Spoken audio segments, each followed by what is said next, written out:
Hello, climbers, and welcome to Season 4 of Climbing Mount CMMC.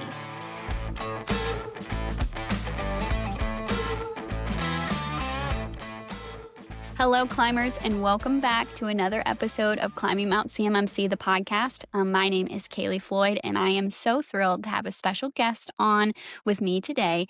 Please go ahead and welcome from your bedroom or from your car or from your dog walk that you're having right now, Kaleigh Hood from Optic Cyber Solutions. Kaleigh, thank you so much for joining us today. I'm so thrilled to have you back on again. I'm so excited to chat with you today. It's always so fun. We were talking at CS5 and I said, do you know what? Let's just continue some talk. Let's talk on the podcast. What do you think about that?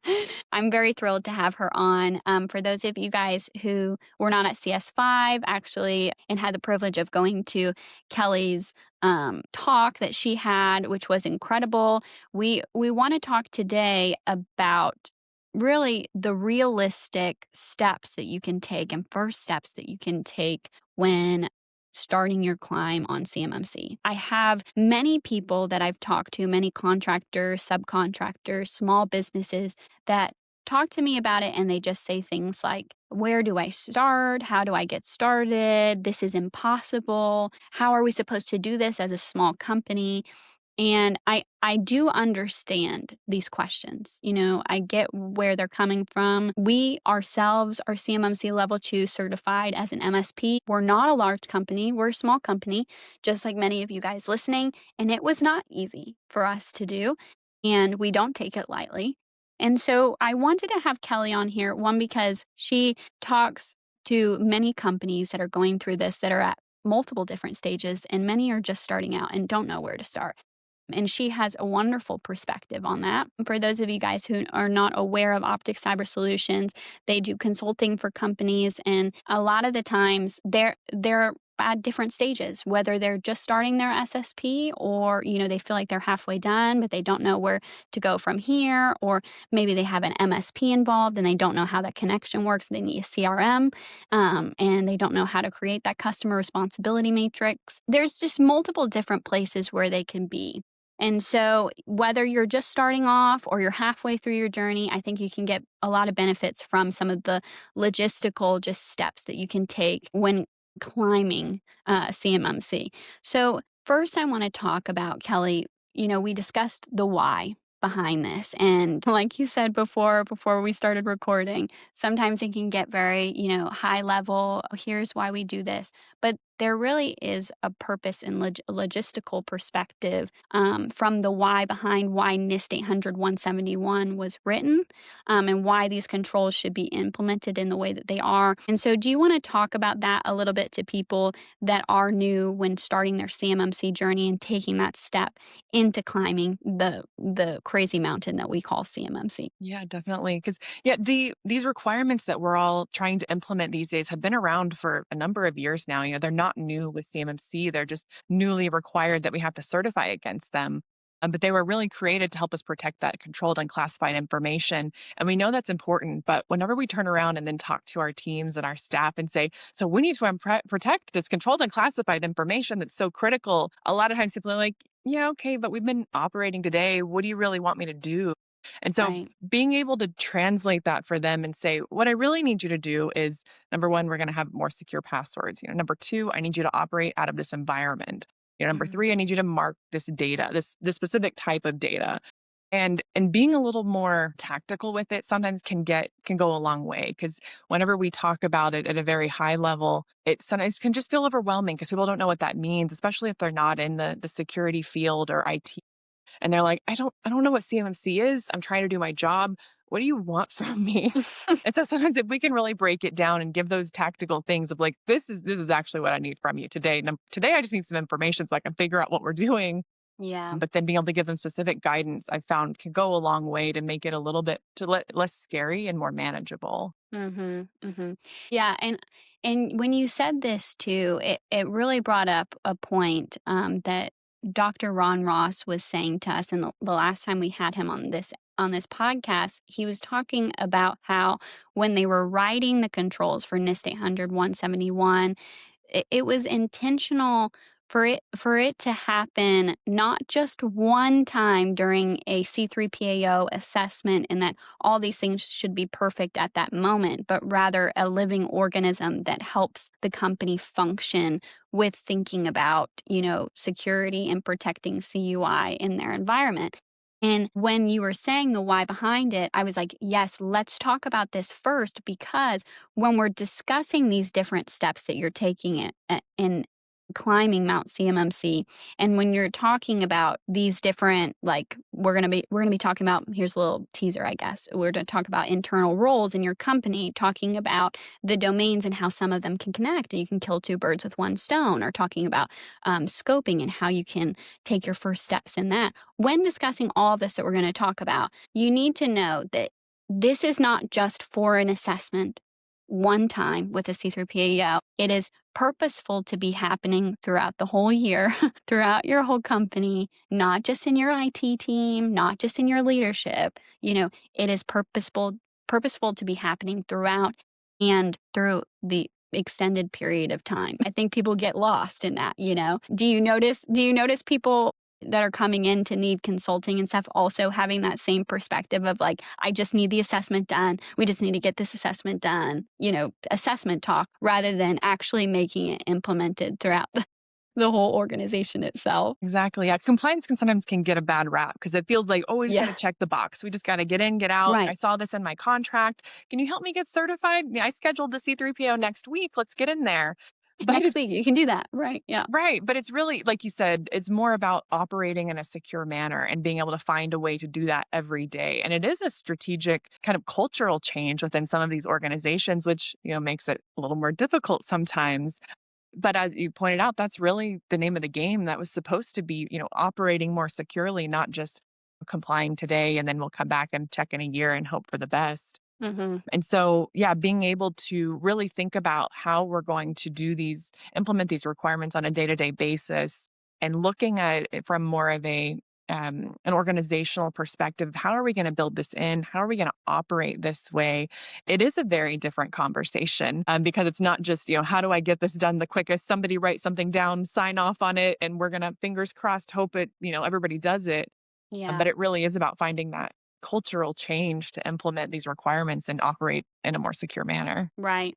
And so I think that leads us perfectly into what we wanted to talk about first, was the roles, and internally in your company understanding what the roles and requirements are for CMMC. And let's start by, taking it off the board of, like, first, leadership needs to be involved. Right? If you don't have leadership buy-in for CMMC, are you going to get anywhere? Have you had an experience with somebody that was like, I need help with our CMMC structure, and, like, the leadership didn't even know what was going on? I couldn't Yeah. imagine.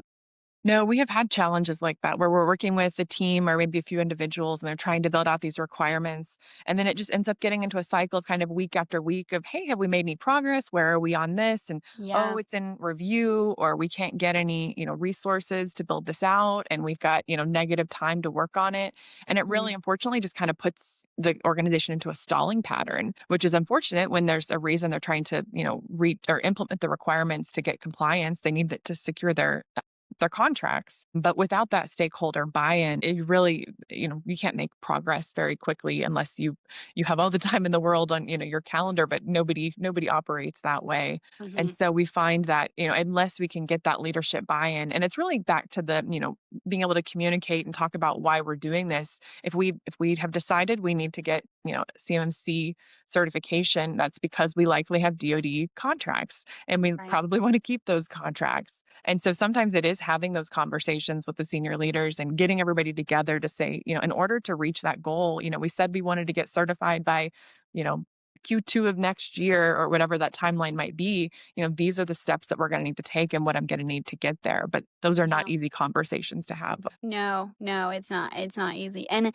we have that same perspective. I've talked with multiple people from companies that are like, they're the implementers, somebody that was hired or supposed to implement CMMC, and they come to me and they're like, okay, so I'm not sure where to get started. And I ask them, how is leadership with this? Are they on board? What's their timeline look like? Just to get a better understanding. And it's amazing the amount of people that don't have their leadership buy-in still. And it is like it stalls the process dramatically. And so definitely the first step needs to be, is leadership bought in? Do they know what's happening? Do they know what they're looking down the barrel of? And then going into more roles into the company, understanding that it's not just the IT team that's implementing this, right? And so I don't know if you want to go into more details of just talking about some of the even controls that speak to this, but there's going to be a part where HR team has to talk about that. And some people might say, well, why would they need to talk about the HR person? Well, there's controls about, your onboarding and how you add a user into the system, and there's purpose behind that too. So do you want to speak to some of your perspective when walking people through, just the different departments in their company and not just one person that can implement this whole thing, and how you can see some steps that you can take to just get started on even implementing that and the role process of that? Yeah, no, you make a good point that there are oftentimes, especially if a company that's, at least has a few dozen employees, there's Yeah. probably going to be somebody that handles HR, maybe somebody that's responsible for physical security. And these are people that are going to need to be brought into the conversation because personnel security there's about requirements about background checks or vetting of employees. And when we talk about the physical protection domain, we have visitor control and being able to control physical access, and so it's really, as an IT person or a cybersecurity person, this may not be your domain or your area where you have control and can define all of that. And so being able to, sometimes we find that kind of sitting down up front and kind of walking through all the domains and the requirements. Sometimes we'll even recommend, sitting down, take like an afternoon and just brain dump, walk through all the requirements and Yes. just say, this is who I need to talk to about this requirement, or I need to call, somebody from HR here. I need to go look at the policy for that. Like, not necessarily finding all the answers, but just mapping out where you think the answer might be, Yeah, and and what you then need. and then Yeah. even be able to call them and have them tell you where you can actually get the answer, but just kind of mapping that out so you can kind of Yeah. have a scope of what's in front of you can be hugely impactful, because staring at a list of 110 requirements, 320 assessment objectives it can be very overwhelming as you get started. Yes, and you can already start to see, like, if somebody is listening to this who is the implementer of their company, you can already start to see, like, you as the implementer cannot just write up the HR policy for something because you don't know that's not your role. That's not what you do. There's somebody that's already doing that and probably already has a procedure for that. They might not have written it down. Right. Maybe. Depending on how small your company is, mom and pop shop or whatnot, they just sometimes, you're just doing this because that's what you do normally, and they don't have these things documented or written down. And so that can already be a challenge in itself. And I love what you said of just brain dumping of like what you're going to need and who you're going to need to talk to, because it really does open your eyes to the trail that you can start forming of getting that information and getting those certain policies and getting those certain procedures that you're going to take and implement and put all into your system security plan, which is like that living organism document of, your whole system. And so I do want to ask you a specific question about this though. Do you notice a department or an area that's needed for a certain NIST 800 171 control for CMMC that seems to be the hardest to implement for a company, or a really big challenge, or longer discussion than the rest of it? Do you know what I'm saying? Yeah, yeah. No, and it definitely kind of depends on the company, because we've seen sometimes there's different challenges. Sometimes getting a hold of somebody in HR, they've got, their processes Yeah. and they're trying to just onboard people and handle normal day-to-day activities. But Mhm. what they also probably don't understand is just, what is CMC and what is this cybersecurity thing? It's just kind of the cybersecurity compliance is not a part of their job. So whenever we come to them and we're like, hey, how do you handle background checks and this? And they're like, what are you talking? Why are you asking me this? And so sometimes there's just some education required up front, which can Right. be a fun first 20 minutes of the meeting of just kind of setting the stage there. But then we find also sometimes with larger organizations that may have, a whole network team, getting a hold of that, the technical implementers that are running the network can be difficult from a whole different perspective, because whenever we say, so what's the scope of this CMC environment? Let's define, what we're going to get evaluated. They're talking about routers and firewalls, and which is information we need. But if I'm like, I don't even know, are we in the cloud? Are we on prem? Like, where I'm trying to start the conversation here and there in the Yeah. weeds. So much of it is kind of level setting the conversation from the front and being able to kind of able to get the information that we need even. Yeah. Yeah, and that's already too that explanation is also bringing to light why sometimes not all companies are gonna have the knowledge to grab that information or what information they need to grab for CMMC, so bringing in a consultant does not is not a bad thing. It doesn't mean like, "Oh, my company doesn't know what they're talking about." Sometimes it's like bringing that outside person that knows more about C and NIST 171 controls and what that looks like, they can start to guide you or at least start making a little map for you to follow on your journey for those people that don't even know how to like the questions that you're saying, don't even know how to ask those questions, you know? Right. I like to think of it like you would sometimes people will hire, a contractor to do some work on their house. Like anytime I Right. try to do a home improvement project, I end up at Lowe's an extra 3 times and it takes me 5 days longer than I Right. expected to, hang up a curtain rod or whatever it might be. And so what I think of what we do is we help streamline that process. Again, I mean, Mhm. it is able to be done. You'll figure it out. But if sometimes it just helps to have a guide along the way that's done it before. Yes, absolutely.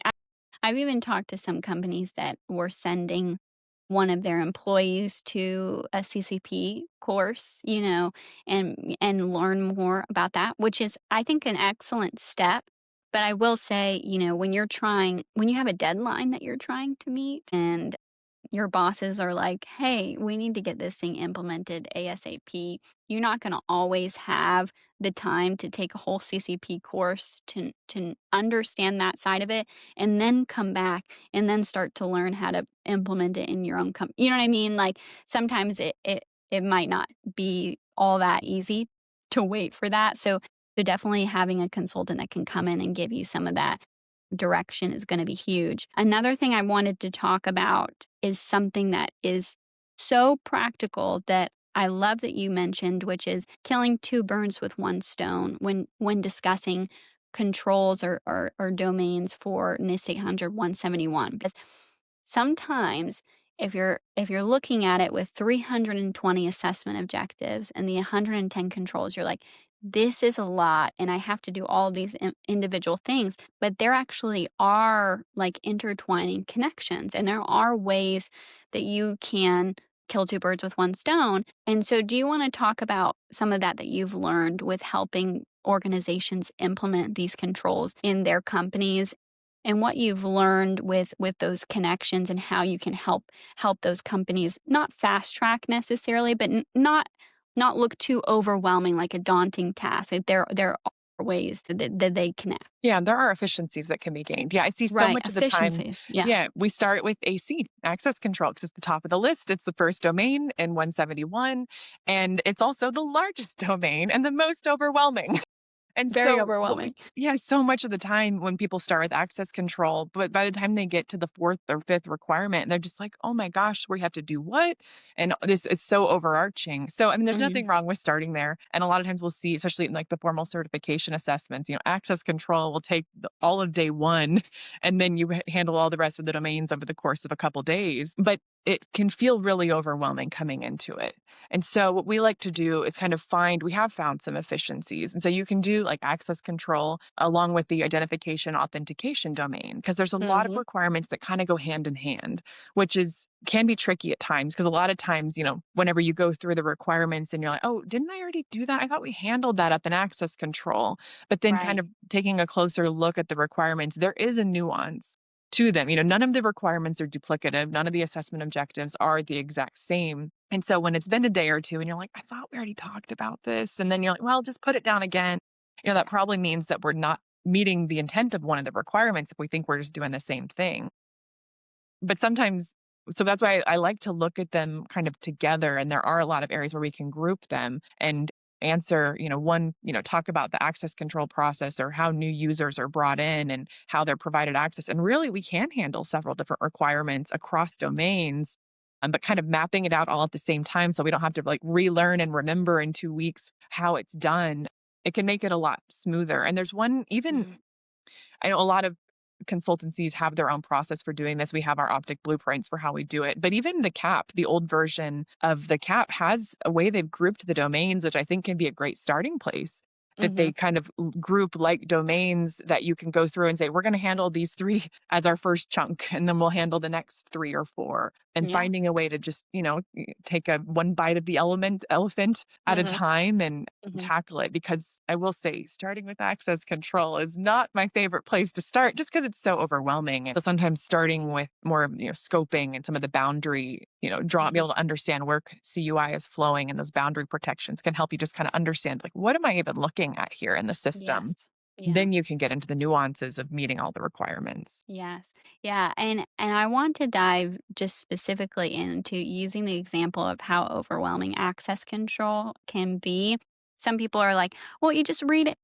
It's a few sentences." There's just these sentences that say things and then you read them, you're like, "Oh yeah, you're just making sure that this happens." When you read those, they're just sentences, but when you're actually implementing them, they're much, much more. There's policies involved with them.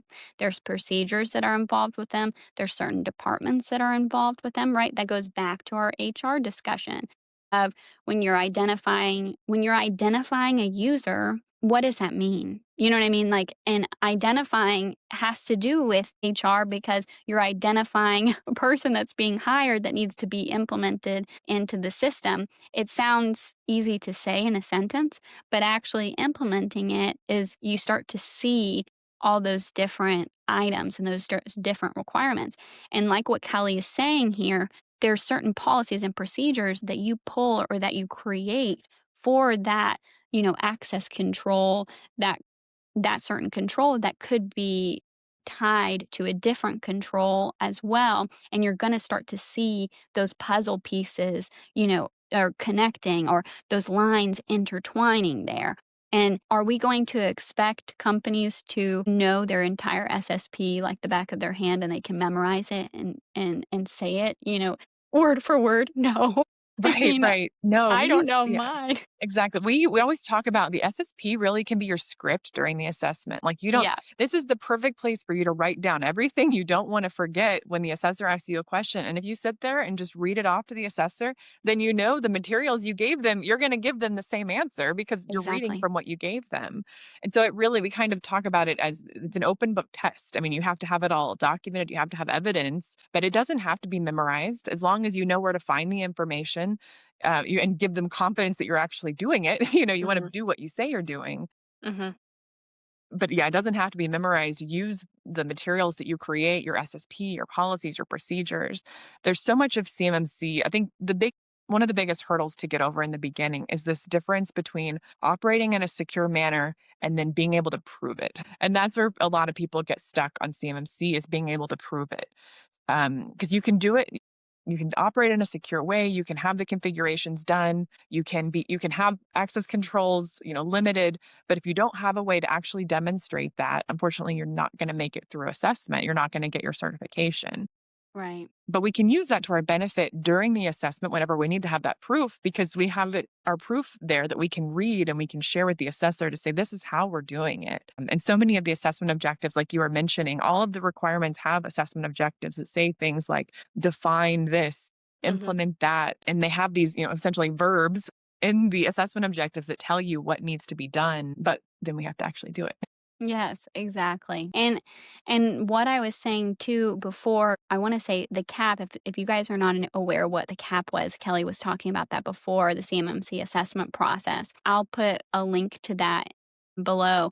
But wow, those are great resources to really see also how when you're thinking about an assessment and how somebody is going to look at the controls or potentially look at your environment. That is a great way to take bite-sized pieces of the NIST 800-171 controls for CMMC and be able to, to take that into consideration and even how an assessor is going to be looking at it. If you really want to get into the weeds of it, you can look at the assessment guides for CMMC level 2 and kind of get a perspective of how they're going to look at your system there too, because you can learn a lot from examine and test and, and identify and knowing how they're going to be looking at the controls as well.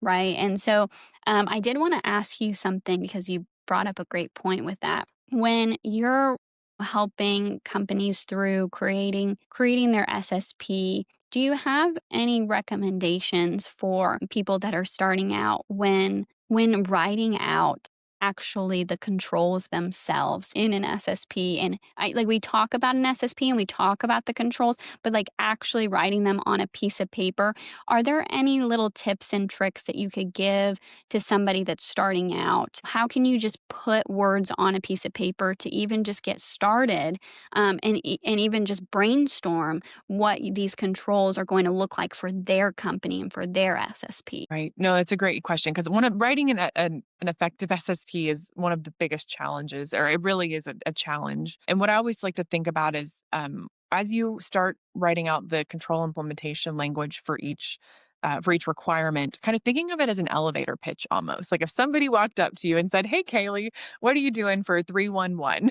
And then, for an access control, but then just kind of thinking through how I am controlling access for users and processes and all of these different things. And, but just kind of describing it. You don't have to tell them everything. This is an elevator pitch. You're not telling them everything, all of the nitty gritty, but you can Mm-hmm. point to your policy and say, and my policy has the specifics, and I use this form XYZ to help me Mm, track this. And I, review it annually in accordance with this guidance. But having those pointers is one thing that I think is huge because if you're copying yeah. and pasting big sections of other documents into your SSP, it's probably too much. And now you've got information duplicated and you're going to have to update it in multiple places.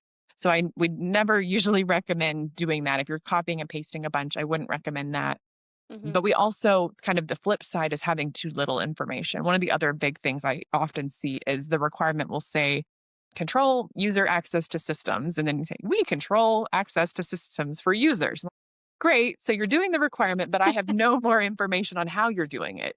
And Yeah. so I need to be able to get some information on how you are confident that you're doing this, what tool is doing it, what role is responsible for this, on what frequency is it being done. But just, it has to tell me how it's being done, still in an elevator pitch. So again, some I love bounds that. there, Yeah. but it's hard to find that. It can be difficult to find that balance. Yeah, I love that though, an elevator pitch, because then when you say, "Oh, well, we use this policy," well, sometimes, you might be talking about a certain control and you're doing the elevator pitch and you realize you don't have that procedure or you don't have that policy written, which ties back to what we were talking about before of I'm going to have to go to this department to grab this.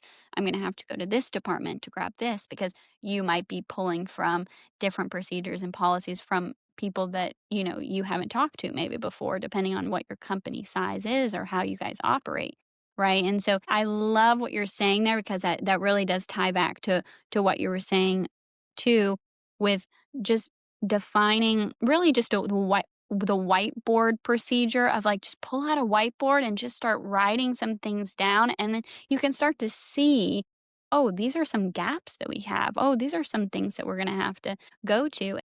And and it even ties back before that too of what I was saying of having the leadership involved, because if you have those gaps in your system and you're going to HR or you're going to this person and you're going to need that information, if you don't have that approval from leadership to be doing that, all of a sudden you're getting stalled out more and more. You're starting to And see they're the like, why do connection you have? of all these little Yeah. steps that we're saying here too.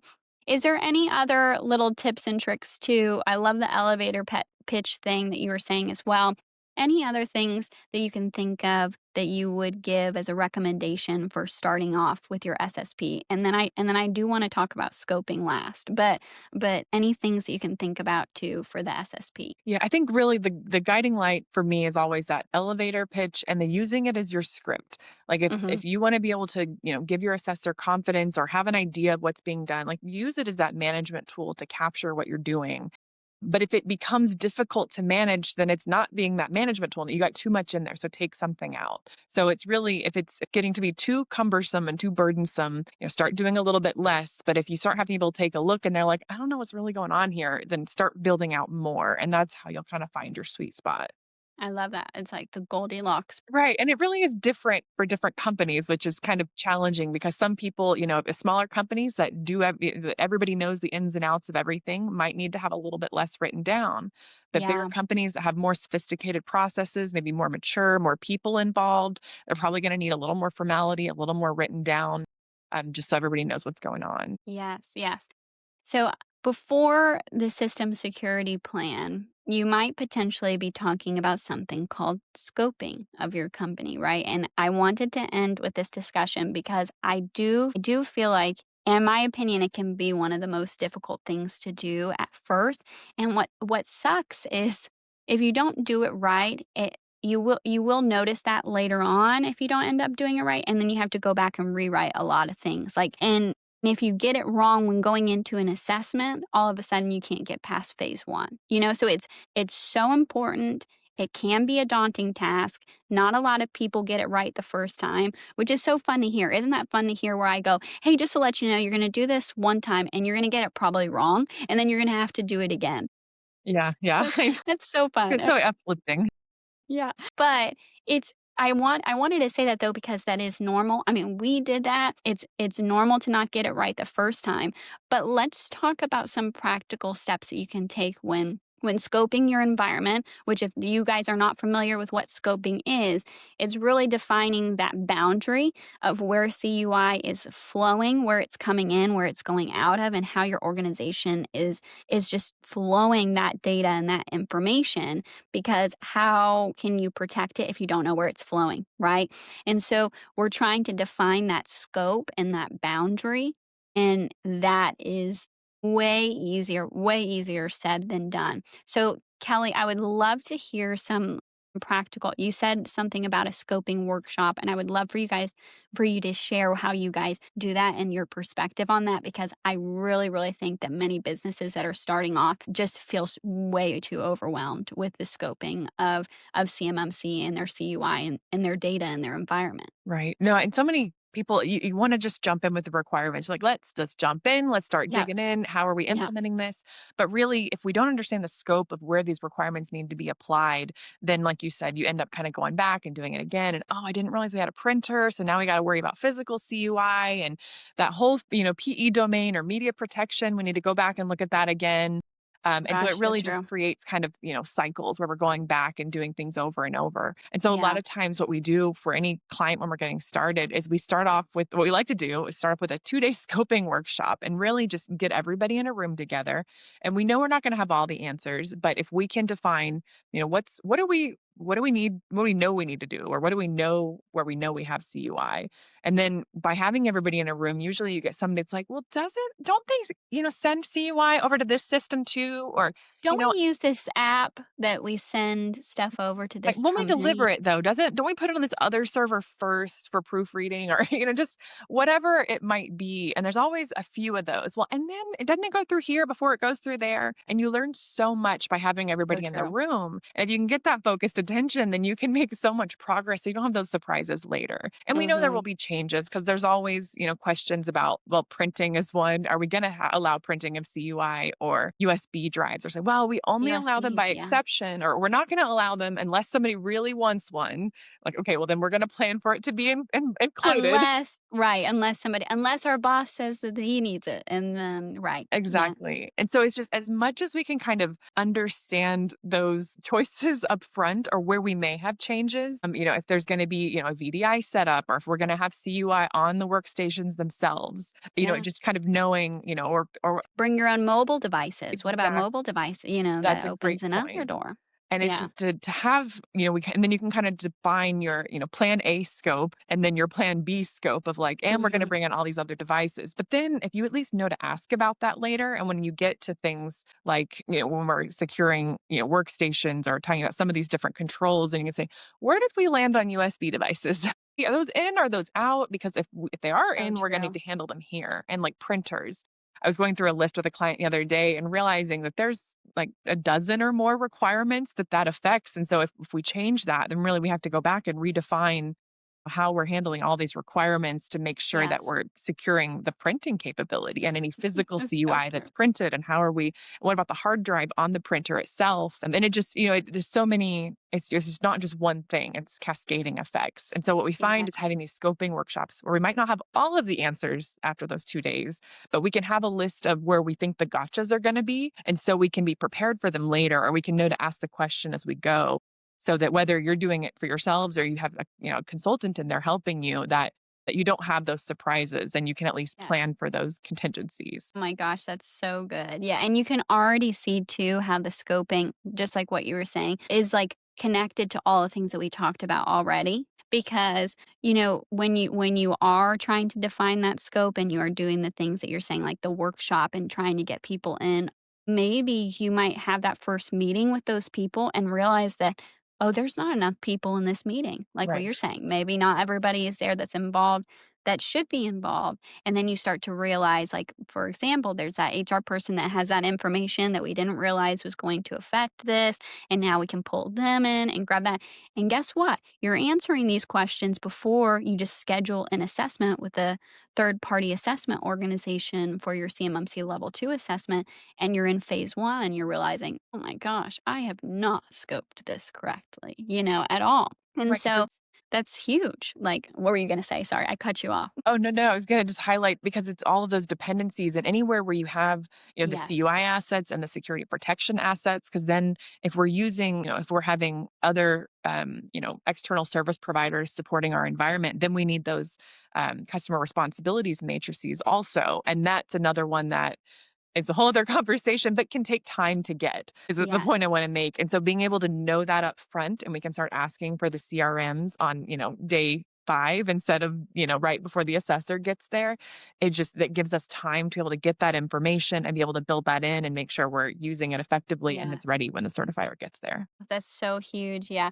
Coming from somebody who is an MSP that's had companies come to them and say, I mean, multiple times I've had potential clients, leads that have come through our website that said to me, "Yeah, we went to go do a mock assessment or we went to go do phase 1 of our assessment and we realized that, our MSP was not ready or, we had a CSP that we didn't really know about and it wasn't controlled properly. Maybe we had an app that we were thinking about, and then all of a sudden it just gets shut down in phase 1 of the assessment. They can't even pass it because they weren't prepared with that type of scope.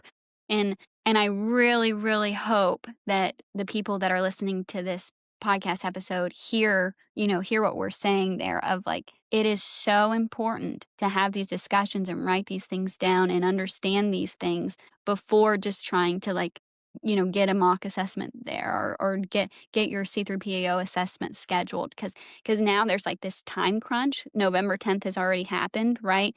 And so now it feels like these companies are just trying to get their assessment in or trying to get these things done, but it's like it takes time. It takes whiteboards and markers and Right. writing them out and maybe not getting them right the first time. And so I really, really, really hope that people that are listening that are starting off on this journey can hear what you're saying to Kaleigh of just please make sure to have these Goldilocks conversations of not too much, not too little, just right, making sure you're having the right people involved in these conversations, the roles and responsibilities are defined, that all of these things that we've talked about, again, we could go into episodes with each I feel like each of the things that we talked about, we could go into an episode Right. about each one of them. And maybe we should, but I wanted to just like have just Kaleigh talk about a little bit about each one of these so you can start to see the picture forming when you're saying my company has to do CMMC level 2, what do I do? Like what's going on? You can already start to see some of the steps that you can take in each one of these categories. Kaleigh, can you think of any other things that if you were talking to a small business that heard that they need CMMC level 2, they have CUI in their system and they're trying to implement this, is there one thing that you could recommend? Like, I would recommend if you could take one bite at a time of the elephant, here's the first bite that I would take and I would recommend you do. Yeah, no, and I think one of the through lines even from this conversation is just start writing something down. One of the Mhm. hardest places to start, I feel like, is with a blank sheet of paper because it all feels so overwhelming. And where do I start? And what am I doing? But Yeah, everybody's doing something, even if you've never seen these requirements for. You have some level of passwords. They may not be right. sufficient. We may not have MFA, but you have something. So just take that time, write it down, whether it's in an SSP or a spreadsheet with the requirements. At Optic, we have our progress tracker that we put out. People can use. It's free, but Love it. just start writing it down, and then you'll feel a little better on, I know where I have something, where I may have gaps, where I need to ask questions. But you're not going to get there in a day, in a week. It's probably going to take some time, like you said. So just but there are things that you're already doing that you can take advantage of, some places where you might just need to tweak a little bit. You can get some quick wins, build a little bit of momentum, and then you can tackle those more difficult challenges along the way. Yeah. And Kaleigh has some great videos too about some of these things that we've been talking about today specifically, where she even gets more in depth into the conversation of whether it's a CRM or an SSP or talking about the NIST 800 171 control. So I'll also link in the description their YouTube channel where she has some of those videos too that you can check out. Again, guys, I hope that you enjoyed this episode. This was mostly geared towards people that are starting off or don't really know where to begin with either their SSP or their scoping conversation. But my hope is that this will again be this one bite at a time. Don't feel so overwhelmed that you just stop doing it or pause it because you don't really have a lot of time to just keep pausing it and keep pausing it. Please just write that thing down or start with that one thing or make a timeline for this or start the scoping conversations or even if it's trying to get leadership buy-in, please just start that conversation now and don't just schedule your assessment with a Right. C3PAO just right away. Please start that conversation internally at least first and get those things going. Kaleigh, thank you so much even for the period of time that you've been able to talk and thank you for the resources that you put out there on LinkedIn and YouTube that I watch even to learn from you from. So thank you for all of that information. And we'll put that in the link in the description below so you guys can check it out. Make sure to stay tuned. We're going to be starting our every other Thursday scheduling for this podcast episode during the holiday season through until January. And so make sure to stay tuned every other Thursday so that you can get notified and updated anytime we post a new video. And also stay tuned on our LinkedIn for updates on our company or even just we have some pretty funny memes. Malia put a meme right here, a funny meme that we have so that people can see it if they're watching on YouTube. But just make sure to stay notified on any of our articles that we post or whatnot. But again, make sure to check out Optic Cyber Solutions and what Kaleigh's doing over there and Tom. They're doing some really cool things. And they also have a lot of cool free training content and free information over there that I'm going to link below as well. So make sure to stay up to date with what they're doing too. Thank you guys so much for watching this episode. And we hope you enjoy not next week's, but the week after episode of Climbing Mount CMMC. But until then, guys, as always, keep on climbing. See you. Make sure to follow us on LinkedIn and YouTube to stay up to date on the latest CMMC news. We hope you guys enjoyed today's episode and listen out for the next one. But until then, keep on climbing.